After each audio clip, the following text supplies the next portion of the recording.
felt like certainly you had a good chance against them, and it just it went badly for you. Yeah, it was just not a good effort all the way around, and that falls on me as a head coach personally.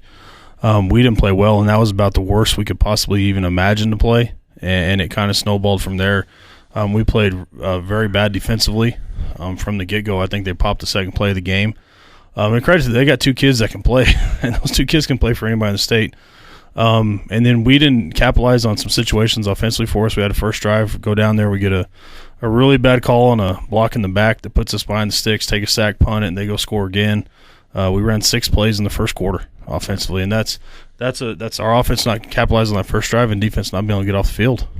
Yeah, I mean, defensively is the one that stands out just because of how good the defense has been this year and the fact that, and again, it was 3rd down and 4th downs for you guys that for whatever reason it just wasn't happening for you guys again. Yeah, it's our kids not being able to make a play in those situations, and that's part of growing. We felt pretty good after the Lovington game. We thought that was a game that we had a legit chance to win if we got to continue it, and we were kind of riding high going to that game, and we kind of piggybacked off our defense carrying us this year and playing well, and they did not on Friday, and then it was all 3 phases didn't come through and make plays when we needed to kind of pick another side up. Yeah, and that's the big thing is the defense was having an off night, then the offense. You mentioned the first drive, but then it was turnover. I mean, you guys are down 2 scores, and it's a fumble right out the gate, and that's just when you. I mean, what can you say after that? So we get that first drive, go down there. We get a real bad call again. It puts us back. We get another drive. We break another big play. We're down inside the 30, and we get another penalty or a sack, and we throw a pick. And it was a good play by them, and kind of fooled our quarterback a little bit and had a guy drop that shouldn't have dropped. And then they go down and score again. That's where we needed a big stop. We get the ball back, and we fumble on the first play, screw up the handoff, and now it's 21-0, and we're digging ourselves a hole. And then got a couple more late, and we felt really good with that last drive right before the lightning delay that we were about to score. And I feel like if we could have got that first, we came back after the 2-hour plus the lightning delay. If we could punch that in, we'd have a chance to kind of turn this around and get things going. And we get down to the 1, get a penalty because we don't snap it on time. We get on the 6, get another penalty because the kid doesn't come out of personnel when we had a different personnel group in. And then now we're 3rd and goal from 11. And that kind of set in stone what was the rest of that, and it kind of said what the whole game was in that moment. And I felt like if we came back after that delay and scored on that first drive, we were going to play better defense, which we did in the second half, and kind of start chiseling into that lead. But we dug ourselves a tremendous hole in that first half of poor defense, poor tackling, not being able to execute offensively in crucial situations and finding ways to put ourselves behind the sticks. And that all falls on me. I mean, we got to do a better job. And we felt pretty confident after a good week of practice that we were ready to go on Deming. And we just didn't perform on Friday night. Yeah. And I guess to try and get back that confidence, because, I mean, again, it seemed like the team had been confident all season long. That's one that can obviously, a kind of game that can hurt the confidence. How do you try to rein the guys back in and say, hey, that's done, move forward? Yeah, we did some things different. We didn't even meet on Saturday. We gave our kids the entire weekend off. That was kind of – we talked about that before the game. We don't have a bye week anymore. We burned that really early, so – we talked about before the game, we've given our kids the weekend off just to kind of treat it like another bye week and give them a weekend to kind of regroup.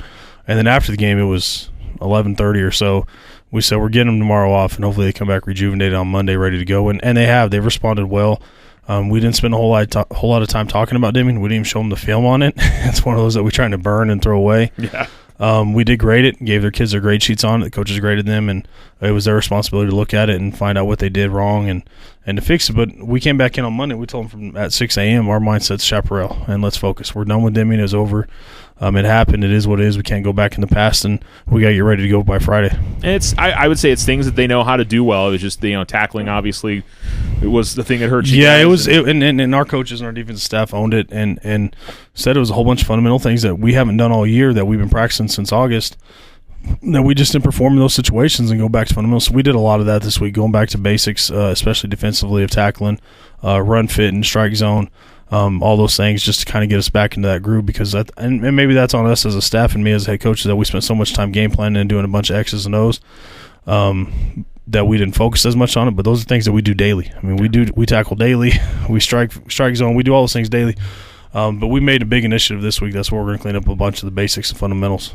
And I think definitely an opportunity. I mean, Chaparral's having a tough season, but an opportunity to certainly maybe regain some confidence this week and get the kids focused, because certainly the next 4 weeks are going to be the toughest 4 weeks. Yeah, and that's what we told our kids. It says we don't care about Friday. We just want to make sure we leave Friday on the bus, come back home, that we feel really good about the next 4 weeks.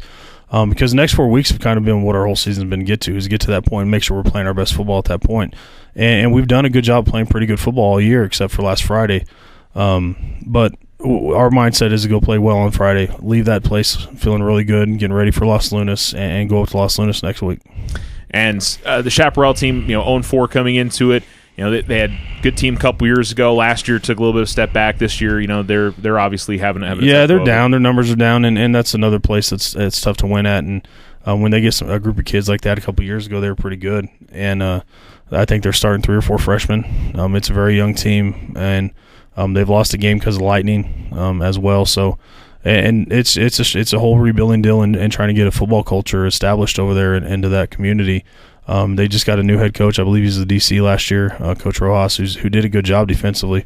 And they do some things defensively to give you fits. I mean, they're going to bring 6 or 7 just about every play, and you don't know from where, and not a whole lot of rhyme or reason, but they're coming, and you can either it's live or die by it. And I mean, you can sting them and go 80 to the house, and they can get you, and you're now 2nd and 22. Yeah. Obviously, I'm sure you guys want to get back to running the football the way we've seen you do it in a couple of games, but is also trying to build some confidence in that passing game heading in the next 4 weeks, because I'm sure teams know you guys got a great rushing attack. It's going to be key on you guys having a good and we got to do a better job calling a game, and that falls on me of giving RV some easier throws to make and giving him some chances to get early completions and feel good about himself, and that's strictly on my shoulders. So we focus on that this week, kind of change some things up. Still going to try to get in our normal stuff and throw the football, but we're going to do some different cadences, different routes, different pass protections, just to kind of make it a little bit easier on him going forward.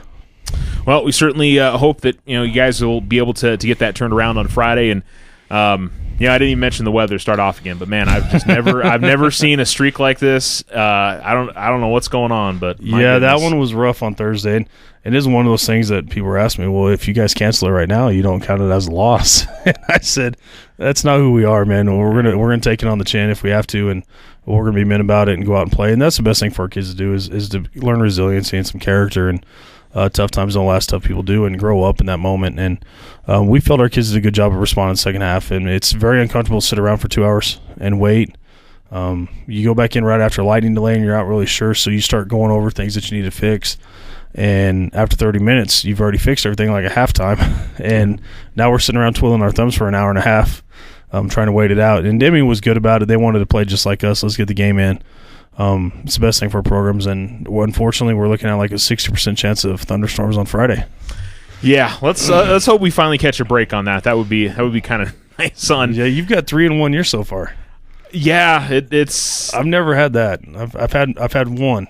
Maybe 2 in a year. I've never had 3 in a year. Yeah, I've only seen 1 in a year, and very rarely has that happened. I mean, it's for the most part don't usually get those. So I mean, yeah, the amount of weather delays or cancellations or whatever just is weird. So yeah, it's been an awkward 2019. You go back to when we were in Lovington. There's nobody else got lightning delay. It was just Lovington. Yeah, there's one cell just over us. Last week, Tulane didn't get to kick off because of it. And you kind of see that during pregame. You see it on the north end of the stadium and going, oh, they're going to be in trouble down there. But it is what it is. We got to get focused and go play over there on Friday, and hopefully we can get it to halftime before we get a lightning delay and not lose a game. Yeah. In the first half because of it, because we'll be willing to wait it out as long as possible. Well, and I think also that's something that I think folks are going to see, from across the state, that you guys, maybe could have pushed it and said, oh no, we're not going to try to play this game, but you guys wanted to finish it, and that'll, I would imagine, be reciprocated at some point. That if I hope so. That was our deal. Is Deming been down there and they played pretty well in the first half, and it ain't fair for us to sit there because we didn't play well and try to put our tail between our legs and find a way out. And that's not what we're trying to teach our kids about life and get them to grow up and not taking shortcuts. Like, we're going to be men about it and grow up and take it and try to figure out how to grow from it. So I hope teams will be in the same boat as us going forward. And I know Deming's in the same boat. They've had the same thing happen with them of we'll sit as long as we have to and wait it out. And hopefully it doesn't come to that, but we're going to bring some rain gear on Friday. Yeah. and hopefully don't finish at 1:36 in the morning like Centennial and Carlsbad That's did. the weirdest thing in the world, man. I was told that they didn't finish. They didn't kick off back until midnight or something. Yeah, it was like right around 12:30. I think I think they restarted the third quarter, so they could have ended the game. I think it was 16-0 Centennial, and I don't know. The rules on that are so kind of open. It's a weird situation. And they got different driving rules because they use a charter bus company and it's not a school bus and all that. So that one was weird that they were kicking off at 12:30 and then finishing at 1:30 in the morning. I was asleep. Yeah, I was kind of following along on Twitter. A couple of the sports guys were like, "Wow, it's so weird." Yeah. Coach, good luck on Friday night. Appreciate it, Charles.